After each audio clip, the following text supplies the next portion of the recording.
Hello மக்களே! அனைவருக்கும் இனிய பொங்கல் நல்வாழ்த்துக்கள். இந்த விளாக் பொங்கல் விளாக் தாங்க. எங்க வீட்ல நாங்க பொங்கல் எப்படி செலிப்ரேட் பண்ணுவோங்கிறத பார்க்கலாமா? அன்னைக்கு மார்னிங் நான் 6 மணிக்கு எழுந்து வாசல் தெளிச்சு கோலம் போடுறதுக்கு தான் ரெடி பண்ணிட்டுருந்தேன். நான் கோலம் போடுறதுலாம் ரொம்ப ரேருங்க. எனக்கு கோலம் போடவும் தெரியாது. ரொம்ப ரொம்ப கம்மியான கோலம் தான் எனக்கு தெரியும். எப்பயாவது ஃபெஸ்டிவல் டைம்ல மட்டும் தான் கோலம் போடுவேன். அதர்வைஸ் இந்த மாரி வெள்ளிக்கிழமை விளக்கேத்தும்போது போடுவேன். பட் என்னோட அம்மா சூப்பரா கோலம் போடுவாங்க. கோலம் மட்டும் இல்ல, பூ கட்டுறதெல்லாம் சூப்பரா கட்டுவாங்க. ஆனா எனக்கு பூ கட்டவும் தெரியாது, கோலம் போடவும் தெரியாது. கோலம் ரொம்ப ரேரா போடுறதுனால கொஞ்சம் கொஞ்சம் தெரியும். ஏதோ குட்டி குட்டி கோலமா போட்டு அட்ஜஸ்ட் பண்ணிப்பேன். பட் பெரிய கோலம்லாம் எனக்கு சுத்தமா வராது. புள்ளியெல்லாம் எனக்கு நான் ஒரு பக்கம் வச்சா அது ஒரு பக்கம் போகும். அதனால அந்த ரிஸ்கே நான் எடுக்க மாட்டேங்க. பொங்கலுன்றதுனால அன்னைக்கு ஏதோ சிம்பிளா பொங்கல் பானை தான் வரைஞ்சேன். அத காட்டுற அளவுக்கு ரொம்ப சூப்பராலாம் இல்ல. அதனால அத நான் ஃபுல்லா கவர் பண்ணல.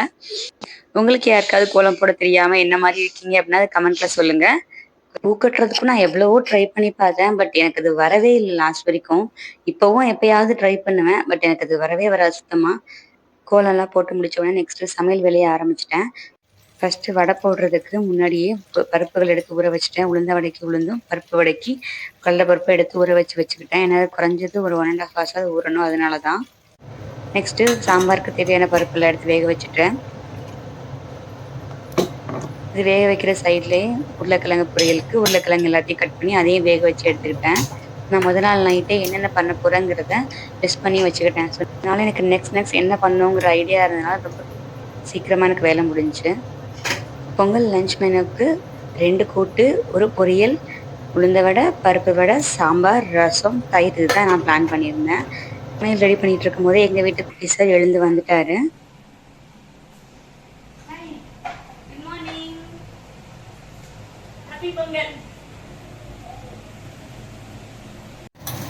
லஞ்ச் ரெடி பண்ணிட்டு இருக்கும்போதே சைட் பை சைட் மார்னிங் பிரேக்ஃபாஸ்ட்டுக்கு கொத்தமல்லி சட்னியும் இட்லியும் தான் ரெடி பண்ணிட்டு இருக்கேன்.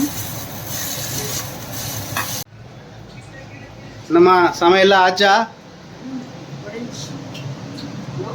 பருப்பு வடை போட்டுட்டு இருக்கேன். உளுந்த வடைக்கு மாவாட்டி வச்சிருக்கேன். வடை போட்டு எடுத்துட்டா வேலை முடிஞ்சுச்சு. சமையல்லாம் ஆயிடுச்சு. எத்தனை இருக்கு?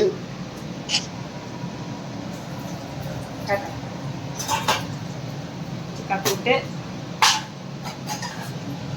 பொடலங்காய் கூட்டு, உருளைக்கிழங்கு வறுவல், சாம்பார், ரசம், தயிர், சாதம் முடிஞ்சு சமையல். குக்கிங் எல்லாம் முடிச்ச உடனே லாஸ்ட்டாக வடையெல்லாம் ரெடி பண்ணிட்டு இருக்கேன். ஃபர்ஸ்ட் பருப்பு வடையை போட்டு எடுத்துக்கிட்டேன். நெக்ஸ்ட் உளுந்த வடைக்கு ரெடியாக வச்சிருந்தேன். இதை போட்டு எடுத்தோன்னே அதை லாஸ்ட்டாக போட்டுக்கலாம் அப்படின்னு. இட்லி, கொத்தமல்லி சட்னி 2 பேர் சாப்பிட்டாங்க. நான் தான் இப்போ சாப்பிட போகிறேன். குக்கிங் எல்லாம் முடிச்சு பிரேக்ஃபாஸ்ட் சாப்பிட்டு ஃபுல்லாக ரெடி ஆகிட்டு வந்து பொங்கல் வைக்கிறது ரெடி பண்ணிட்டு இருக்கோம். இந்த இயர் பொங்கல் எங்களுக்கு எல்லாருக்குமே ரொம்ப ஸ்பெஷலுங்க. பிகாஸ் இது எங்களோட சொந்த வீட்டில் செலிப்ரேட் பண்ண ஃபர்ஸ்ட் பொங்கல். ஸோ அதனால எங்களுக்கு ரொம்ப ரொம்ப ஸ்பெஷலாக இருந்துச்சு.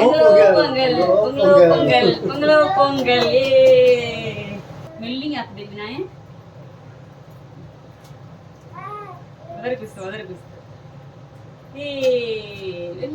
தெரிஞ்சதுல மெல்லிங் ஆக்கு. இன்னும் ஒன் தடவை ஆக்கிடு. அவ்வளோதான். சூப்பர். பொங்கலோ பொங்கல், பொங்கலோ பொங்கல், பொங்கல். அரிசி எல்லாம் போட்டதுக்கு அப்புறமா வெல்லம் எல்லாம் போட்டு பொங்கல் ரெடி பண்ணிட்டு இருந்தேன். பொங்கல் ரெடி ஆனதுமே பூஜைக்கு தேவையான எல்லா பொருளையும் எடுத்து வச்சுட்டு ரெடியா இருந்தோம் சாமி கும்பிடுறதுக்கு. ஸோ படையெல்லாம் போட்டாச்சு. நெக்ஸ்ட் சாமி கும்பிடுறது தான்.